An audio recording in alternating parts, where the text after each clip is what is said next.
हरे कृष्णा। स्वागत है आपका मेरे YouTube चैनल पर।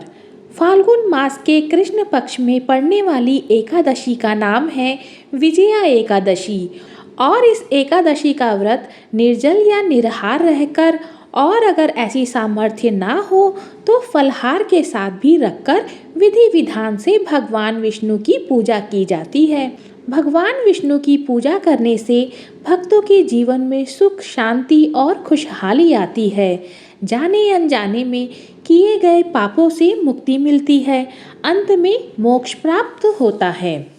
और इस व्रत को रखने से स्वर्ण दान, भूमि दान, अन्न दान और गोदान से भी अधिक पुण्य फलों की प्राप्ति होती है। अगर आपसे कोई शत्रुता रखता है तो आपको विजया एकादशी का व्रत अवश्य ही रखना चाहिए। आज की इस वीडियो में आप जानने वाले हैं विजया एकादशी की तिथि और शुभ मुहूर्त के साथ ही इस दिन के महत्व के बारे में।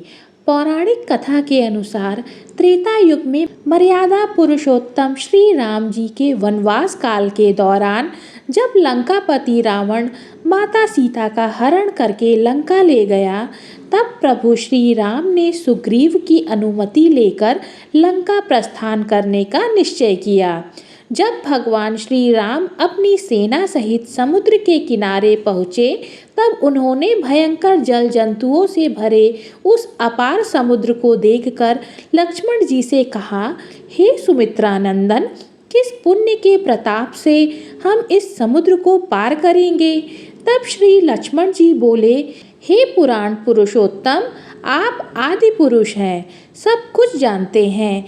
यहाँ से आधा योजन की दूरी पर बगदालभ्य मुनि जी का आश्रम है, उन्हीं के पास जाकर आप इसका उपाय पूछिए।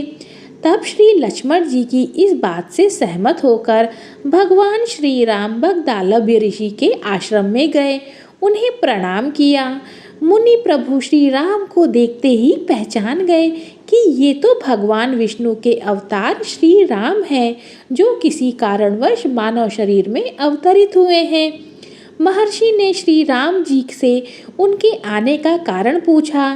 तब भगवान श्री राम कहने लगे, हे ऋषि, मैंने अपनी सेना सहित राक्षसों को जीतने के लिए लंका जा रहा हूँ, इसलिए आप कृपा करके समुद्र पार करने का कोई उपाय बताइए। तब ऋषि ने कहा कि हे श्री राम, फाल्गुन कृष्ण पक्ष में जो विजया नाम की एकादशी आती है, उसका व्रत रखने से आपको निश्चित ही विजय प्राप्त होगी। साथ ही आप अपनी वानर सेना के साथ इस अपार समुद्र को भी अवश्य ही पार कर लेंगे। मुनि के कहे अनुसार श्री राम जी ने अपनी सेना सहित इस व्रत का विधि पूर्वक पालन किया। उसके बाद उन सभी ने राम सेतु बनाकर समुद्र को पार किया और लंकापति रावण को परास्त कर युद्ध में विजय प्राप्त की। इस बार विजया एकादशी का उपवास 16 फरवरी गुरुवार के दिन और अगले दिन यानी कि शुक्रवार के दिन व्रत का पारण किया जाएगा। एक दिन पहले यानी कि 15 फरवरी बुधवार के दिन दशमी तिथि के नियमों का पालन किया जाएगा। दशमी तिथि को किया गया भोजन शुद्ध सात्विक होना चाहिए। एकादशी तिथि प्रारंभ होगी 16 फरवरी गुरुवार की सुबह 5:33 से, जिसकी समाप्ति होगी 17 फरवरी शुक्रवार को सुबह 2:49 पर। द्वादशी तिथि प्रारंभ होगी 17 फरवरी शुक्रवार को सुबह 2:50 से, जिसकी समाप्ति उसी रात को 11:36 पर हो जाएगी।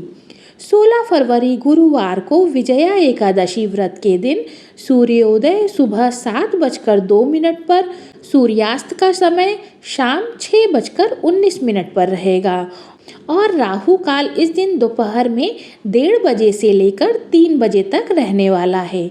मान्यताओं के अनुसार राहु काल अशुभ मुहूर्त होता है।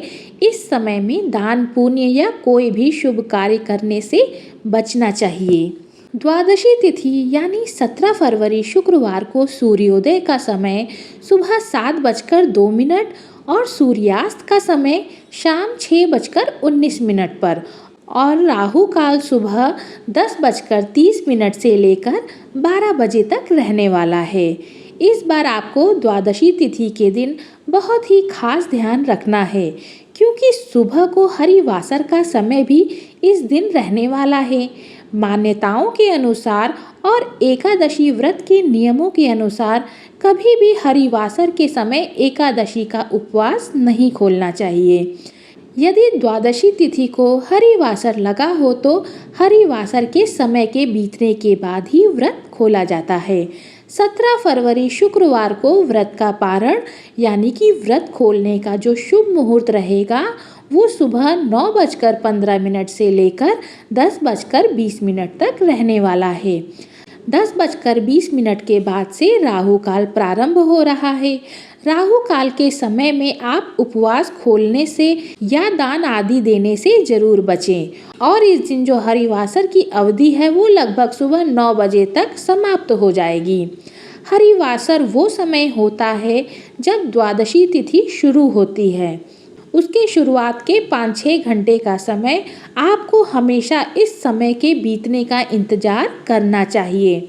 कई बार ऐसा होता है कि आपने उपवास रखा है, आपने हरिवासर के समय उपवास खोल लिया तो उससे भी एकादशी व्रत अधूरा ही रहता है। और जब आप एकादशी का व्रत रखें तो कुछ जरूरी नियम जो सभी को मानने चाहिए उसकी जानकारी जरूर होनी चाहिए। अक्सर ऐसा होता है कि कुछ लोग एकादशी का उपवास रखते हैं लेकिन शुभ मुहूर्त में घर पर नहीं होते हैं, उस समय व्रत खोलने की स्थिति में नहीं होते हैं, दान आदि देने की स्थिति में नहीं होते हैं, तो सुबह की पूजा आप समय से कर लें।